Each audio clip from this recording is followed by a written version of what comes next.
हमने ऐसी बना रखी है कि हम इमेजिन ही नहीं कर सकते उसके बिना। तो ये हमारे एंटरटेनमेंट के लिए भी है और हमारी लाइफ का एक इम्पॉर्टेंट पार्ट भी बन चुका है। न्यूज़, हम जो टीवी पे न्यूज़ देखते हैं वो हमें वर्ल्ड के किसी भी पार्ट का हमको हम घर बैठे ही देख सकते हैं। हमको वहाँ के बारे में पता रहता है जो कैसे वहाँ क्या चीज़ हो रही है, और जो कम्युनिकेशन है मतलब जो विचारों का आदान प्रदान होता है वो भी किसके द्वारा, किसके माध्यम से होता है, मीडिया के से ही हमें मिलता है। ये सब हमने लास्ट वीडियो में देख लिया था। आज हम आगे पढ़ेंगे मीडिया एंड मनी। उसमें हमने ये देखा था मीडिया एंड मनी में कि किसी अगर हम न्यूज़ स्टूडियो को देखें तो वहाँ न्यूज़ रीडर के अलावा भी बहुत से लोग होते हैं जो न्यूज़ को ब्रॉडकास्ट और जो लाइव कैमरा और जो केबल है उन सब का ध्यान रखते हैं। तो उनको भी वो किस लिए वह काम करते हैं, मनी के लिए, पैसा कमाने के लिए। तो वो काम करके यानी न्यूज़ लोगों तक पहुँचा के जो उनको फ़ायदा होगा, जो पैसा होगा उसी से ही उनको सैलरी मिलेगी। तो इसके लिए न्यूज़ चैनल्स वगैरह उनका चैनल का जो चार्जेस होता है वो भी बढ़ता जा रहा है टाइम टू टाइम, क्योंकि उसमें नई टेक्निक भी यूज़ की जा रही है जिससे लोगों को और ज़्यादा आराम से मतलब ऑडियो उनके पास क्लियर आता है, वीडियो उनके पास क्लियर आता है। तो ये सब पैसे के लिए ही होता है। आगे इसके आगे हम पढ़ेंगे पेज नंबर 72 से। Mass media is constantly thinking of way to make money, यानी कि जो मास मीडिया है अब वो लगातार पैसा कैसे कमाया जाए उसके बारे में सोचता है। One way in which the mass media earns money is by advertising different thing like car, chocolate, cloth, mobile phone etcetera. यानी कि जो मोबाइल वो किस तरह से धन कमाए उसके लिए वो विज्ञापन करता है। जैसे कि एडवर्टाइजमेंट हम देखते हैं कि जैसे हमारे घर में न्यूज़पेपर आता है उसमें भी कई तरह के जो एडवर्टाइज लगे हुए आते हैं, किसी फ़ोन के बारे में, किसी चॉकलेट के बारे में, किसी कपड़े, किसी ब्रांडेड कंपनी के जो कपड़े हैं उनका एडवर्टाइज लगा हुआ होता है। तो उससे उनको क्या मिलता है, पैसा मिलता है। वो अपने अखबार में उसका एडवर्टाइज छापेंगे तो उनको क्या मिलेगा, पैसा मिलेगा। उसी तरह अगर हम अपना कोई फेवरेट प्रोग्राम देखते हैं तो उसके 10 से 15 मिनट बाद फिर कोई हमारे उसमें एडवर्टाइज आने लग जाते हैं अलग अलग कंपनियों के, अलग अलग चीज़ों के। तो उससे भी उनको क्या मिलता है, वो अगर अपने चैनल के बीच में ये एडवर्टाइज दे रहे तो उससे उनको क्या मिलता है, पैसा मिलता है। तो वो क्यों एडवर्टाइज बीच में लेके आते हैं, ताकि वो पैसा कमा सके। किस तरह की वो एडवर्टाइज करते हैं, जैसे किसी कार का कर दिया, चॉकलेट का कर दिया, क्लोथ्स या मोबाइल फोन का। You must have noticed the number of advertisement that you have to see while watching your favorite television show. जब आपने अपना फेवरेट कोई टेलीविजन शो देखते हैं तब आपने ये नोटिस किया होगा कि उसके बीच में कितने एडवर्टाइजमेंट आते हैं।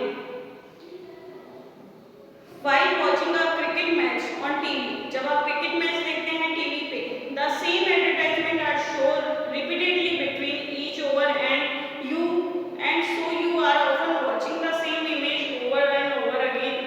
जब आप अपना क्रिकेट मैच देखते हैं तो आप ये देखते हैं कि बीच में कितनी बार ये एडवर्टाइजमेंट आते हैं और जो सेम पिक्चर है, सेम चीज़ें हैं, उसी के बारे में बार बार हमको वही दिखाया जाता है। हर ओवर के बाद या कुछ समय बाद हमको वही एडवर्टाइज दिखाए जाते हैं लगातार। As you will read in the following chapter, advertisements are repeated in the hope that you will go out and buy what you advertise it. यानी कि वो एडवर्टाइजमेंट क्यों किए जाते हैं, ताकि आप लोग बार बार देखो और आपको उस चीज़ की ज़रूरत महसूस हो और आप उसको खरीदने के लिए जाओ। इसीलिए वो एडवर्टाइज बार बार किए जाते हैं, बीच में आपको दिखाए जाते हैं। मीडिया एंड डेमोक्रेसी, यानी संचार माध्यम और लोकतंत्र। इन अ डेमोक्रेसी, जो हमारा लोकतंत्र है उसमें the media plays a very important role in providing news and discussing events taking place in the country and the world. यानी कि हमारे जो विश्व में और हमारे देश में होने वाली जो कई तरह की इवेंट होते हैं जिसमें बातचीत की जाती है, किसी सामाजिक मुद्दे पे या किसी भी मुद्दे पे बात की जाती है, किसके माध्यम से पहुंच पाती है हमारे पास, संचार के माध्यम से ही पहुंच पाती है। तो संचार माध्यम जो है वो बहुत ही इम्पोर्टेंट रोल प्ले करता है हमारी लाइफ में। It is on the basis of the information of that citizens can for example learn how government works, यानी कि ये बहुत ही इम्पोर्टेंट काम करता है हमारे देशवासियों के लिए। ये हमें ये भी सिखाता है, ये भी बताता है कि सरकार किस तरह कार्य कर रही है। And often if they wish to they can take action on the basis of these news stories, और इन न्यूज स्टोरीज के बेस पर ही किसी तरह का एक्शन लिया जा सकता है। यानी कि किसी तरह की हमको न्यूज़ पता पड़ी कि सरकार इस तरह का कार्य कर रही है, तो उस न्यूज़ को लेके हम किसी तरह का एक्शन ले सकते हैं। Some of the way in which they can do this is by writing letters to the concerned minister, organizing a public protest, starting a signature campaign, asking the government to rethink its program, etc.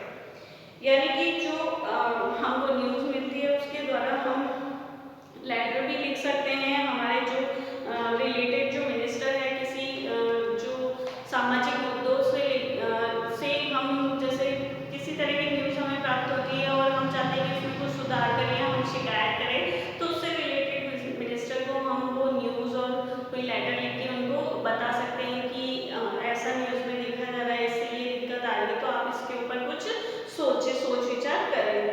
तो हम ये सब काम में ले सकते हैं। Given the role that the media plays is providing information, it is important that the information be balanced.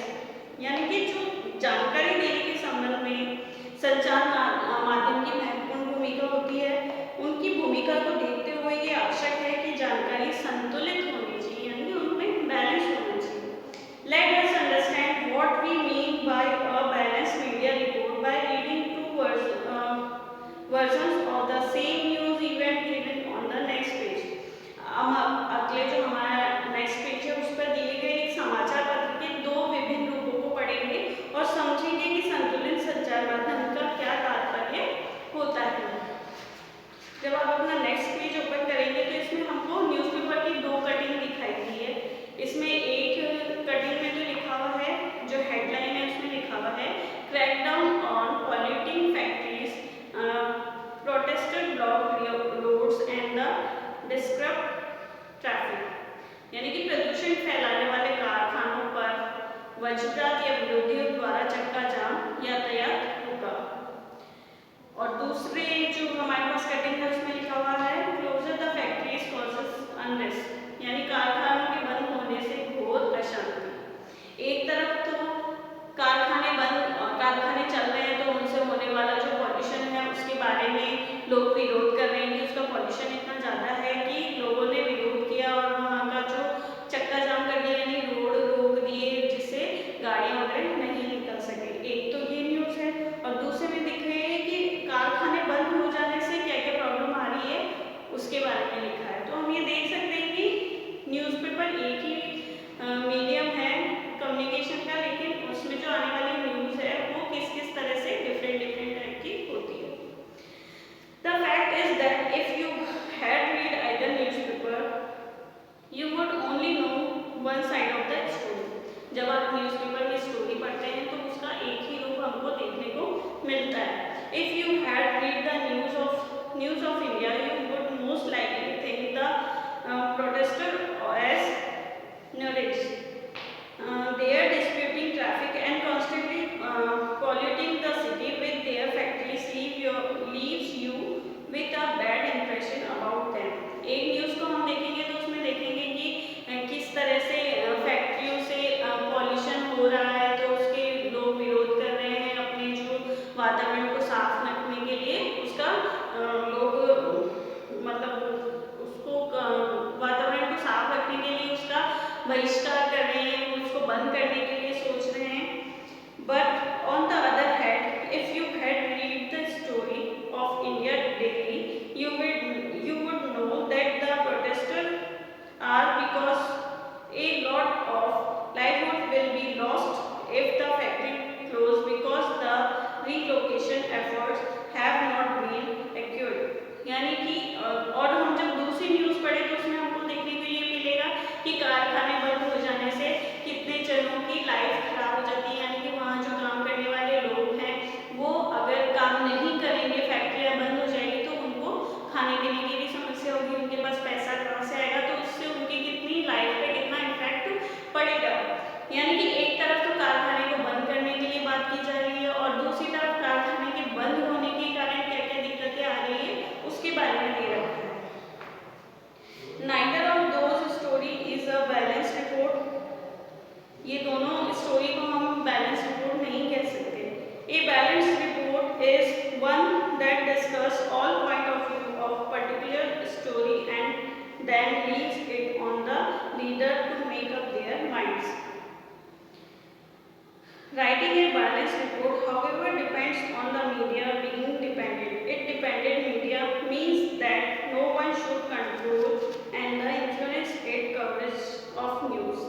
यानी कि ये जो दोनों तरह की न्यूज़ हमने देखी है बिल्कुल भी बैलेंस नहीं करती है, एक बात अलग हो रही है और दूसरी बात अलग हो रही है, तो इससे हमारा जो इफेक्ट बहुत गलत पड़ता है। इसलिए कहा गया था पहले कि जो भी न्यूज़ आती है, जो मीडिया में, जो न्यूज़पेपर में, उसका बैलेंस होना बहुत ही जरूरी है। No one should tell the media what can be included and what should not be included in the news story। कोई भी लोग है वो मीडिया को नहीं कहेगा कि इसमें क्या चीज़ शामिल है और क्या चीज़ शामिल नहीं है। An independent media is important in democracy। जो स्वतंत्र मीडिया है, जो संचार माध्यम है, वो बहुत ही इंडिपेंडेंट होना जरूरी है उसका हमारे लोकतंत्र में। As you read about, it is the basic of the information that the media provides that we take action as citizens। So it is important that this information is reliable and not based। यानी कि इसीलिए जो हमको newspaper या जो हमारे news TV से जो न्यूज़ मिलती है उसका सच होना बहुत जरूरी होना चाहिए, झूठी नहीं होनी चाहिए वो जो भी हमको न्यूज़ मिलती है, क्योंकि ये अगर हमको झूठी न्यूज़ मिलेगी तो उससे कुछ अच्छा नहीं हो पाएगा। इसलिए किसी भी जो हमको जो भी इंफॉर्मेशन मिल रही है उसका सच होना बहुत ज़्यादा जरूरी है। However, the reality is the media is far from independent।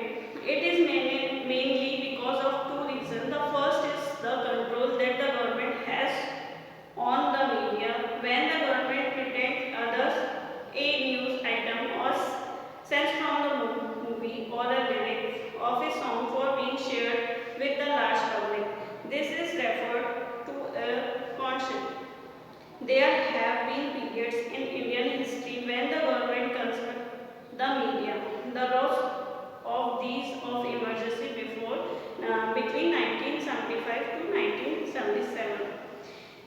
इसमें हमको यही बताया गया है कि जो हमारे पास न्यूज़ पहुँचती है, जो सरकार किस तरह का कार्य कर रही है, किस तरह से उसे करना चाहिए, उसके बारे में जो न्यूज़ है वो हमको न्यूज़पेपर और जो हमारा न्यूज़ चैनल है उसके माध्यम से मिलती है। इसका सही और सटीक होना बहुत ज़रूरी है, तभी वो हमको हम उसके लिए कुछ कर सकते हैं। अगर हमको कोई न्यूज़ ही गलत मिलती है तो हम उससे हमें कोई फ़ायदा नहीं हो सकता। और इसमें यही बताया कि जब हमारे इंडिया में 1975 से लेकर 1977 के बीच इमरजेंसी लगी थी, तब हमारे को काफ़ी मतलब घर से बाहर नहीं निकल सकते थे। देश की क्या हाल चल रहा है, किस तरह का कार्य कर रही है सरकार, उस सब का जो हमें इंफॉर्मेशन मिलती थी सभी न्यूज़ के माध्यम से। न्यूज़